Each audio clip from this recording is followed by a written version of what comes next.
The new Landspeeder looks pretty good, but I cannot help myself.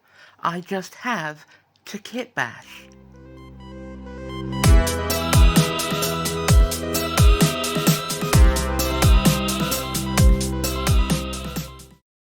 Howdy folks, I'm Autumn Witch and welcome to Bleeding Tree Gaming. In this video I shall be giving the new Landspeeder the old Kitbash Queen magic. Before I start, I'd just like to ask you to help the channel out with maybe a like and a sub, and now let's crack on with the fun.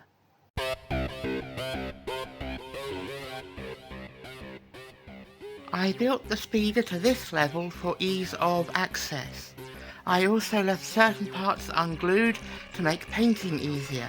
This includes the missiles under the wings and grab emitter things on the front. I kept the pilots separate and left their heads off. Also, I left the arms unglued as the push-fit pegs held together nicely.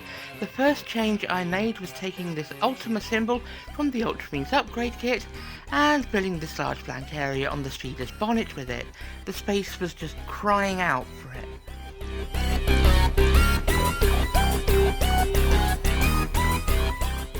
Now I'm going to start with the crew.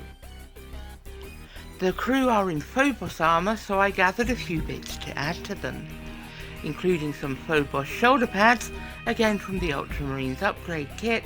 For the pilot, I wanted his left arm to be more interesting.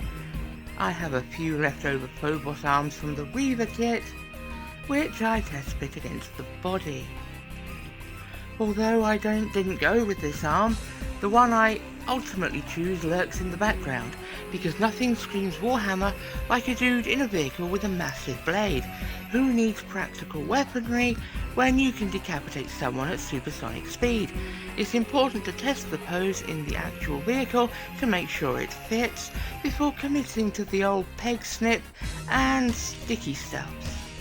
I know some folks aren't a fan of the more whimsical elements of this space fantasy, multi-punk genre satirical, tongue-in-cheek, wryly humoured, body horror chud-baiting setting, but if I want to give the dude a big old knifey swordy thing, then he's getting a big old knifey swordy thing. It's a thing of glory.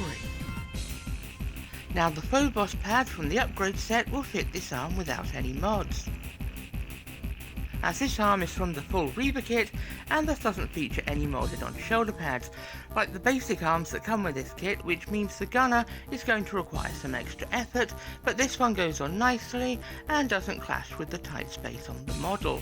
Now for the head, I considered a spare Reaver head but ultimately wasn't convinced, so I put a few options out on my socials and let the public choose. They chose this ComSky head from the Horus Heresy Tactical Marine set. What do you think? Did they make the right call? I was quite pleased with it. I had this accessory piece from the Reaver kit and decided he needed somewhere to stow his knifey sword. So I cut away the attack grenade as they wouldn't look right, and dry fitted the scabbard onto the speeder's hull in easy reach of the pilot's hand, before sticking it down with Tamiya thin plastic cement. By the way, pretty much everything is getting stuck down with this glue, although there will be points where I switch to the soups. With that, I feel the pilot is done, ready to just lean out during a flyby and ruin someone's day. Now for the gunner and that pesky moulded on left shoulder pad. The Phobos pad almost fits, but there's nothing for it but to do some sanding. My trusty sanding block just wasn't going to cut it, and my back had the hump with me. Fellow hobbyists in your 40s, do you also need a chiropractor after a couple of hours working? I mean, if we were young and vital and our body's suspension still working, the sanding block would be fine, but I just can't be bothered. It's too much like manual labour. So I treated myself to something battery operated to take the stress out of the menial tasks. And also got myself a new rotary tool to make grinding plastic and resin less of a pain in the C6, C7. The technique here is quite simple. Grind the surface evenly and keep dry fitting the pad to see how it sits over the piece. If you are enjoying this video, it is actually the fourth in this playlist based around the Armageddon set. I still have half the Space Marine units to go, so give us a cheeky sub to catch those when they come out. I'm saving the Orc half for October, the month where I, the Autumn Witch, shall ascend, which basically means that I can leave the house without catching on fire. Finally, a smooth bit. Let's get the pad on there. Again, I use the pegs to fit him in his seat, and decide he needs a sidearm in case anything gets too close. This is a pistol holster and some sort of relic from the Ultramarines upgrade kit. Nice little Ultima symbol on there in case the massive one on the front is somehow not enough to tell you this is an Ultramarine Landspeeder.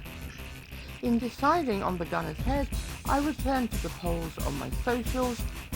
The runner-up was this enthusiastic chap from the Terminator kit. Yeah, it's got the Terminator pin strap thing, but it integrates his head nicely into his armour. Also, rule of crew. Well, that's the crew pegged in place. I'll remove them and paint them separately, of course. Now for more bits on the Speeder.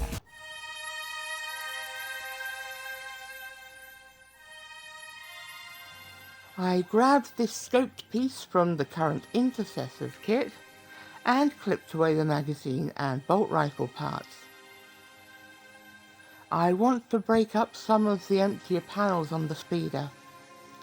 Cleaning it up with my knife, I smooth the rougher edges and mount it to the central brace with some polystyrene cement. I think it looks cool and practical. Perhaps it's their dash cam in case they get into an accident. You know what those orcs are like. Bunch of wankers. I dug out some stowed sheeting from the vaults, with scout camo cloaks I think. Even this old metal piece. Let me know in the comments if you know what kit this is from. Given the scout and recon nature of the Speeder, I wanted to have a few supplies and coverings to help it on extended missions, stuff like camo sheeting and equipment bits. There's loads of flat spaces on this model and it can be easy to overload it, so test fit before you commit to glue. I thought this piece looked fine here, but was roundly lambasted online for its blocking the pilot's vision. I did remove it, resize it shortly after. Again, I dip into the Ultramarines upgrade kit for a couple of Ultima symbols on the flanks of this cowling. I mean, what do I need to do to make sure everyone knows this is a Smurf Speeder? Paint the bastard blue? Looks like I'll have to. I grabbed an antique bolt gun with the handle still attached and smoothed one side flat. I think this is from the 3rd edition starter set. It has that incredibly white plastic they used to use. I glued it to the pilot's side, just in reach should he need to bail out in the middle of battle. Now I need a mounting of some sort. I decided on a thick leather sleeve, so I grabbed the milliput. Once mixed, I flattened it and used my knife to cut it into a rough square. Then I layered it over the bolt gun and came in to shape some creases and scuff marks with a sculpting tool, and as further details I sculpted in a partition where the sling can open and some shallow divots to hint at fasteners. I am far from a practiced sculptor, but I just kept tucking the sides in straight and came in with my sanding block, once it was cured, to flatten the surfaces. I then moved the large camo roll to the top of the Speeder and covered the space in front of the pilot with some leather pouches.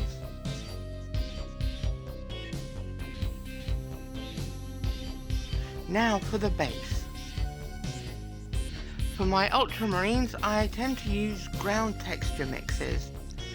However, for characters and vehicle bases, I like to go for a bit more detail. I use a chunk of Hobby Hobnob, aka cork, to break up the flat surface. Then I grab a selection of orc and human skulls from the Citadel Skulls box and do some scattering. I am a big fan of this box. Most Warhammer kits come with a skull or two, but there's hundreds in here for all sorts of creatures. Sometimes a well-placed skull can change the entire reading of a single miniature. Personally, I like to pile the bastards on until even the stoutest and most stoic Astartes starts to look a bit woozy. Here I am, striving for some balance. Then I dug through my dragon hoard of bits and scattered some more debris. There's bits of a rhino, some old weapons and part of an old Terminator. Once painted, the base will be filled in with ground cover. Speaking of painted, why'd you involve yourself?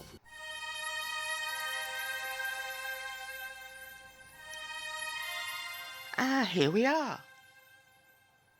If you are interested in my weathering technique, I have a full video from a couple of years back that I will leave a card for at the end. Let me know your thoughts in the comments below and check out the description for our Discord server. If you can give us a like, a sub and maybe a share, it'll be greatly appreciated. I'm Autumn Witch, and I'll catch you next time on Bleeding Tree Gaming.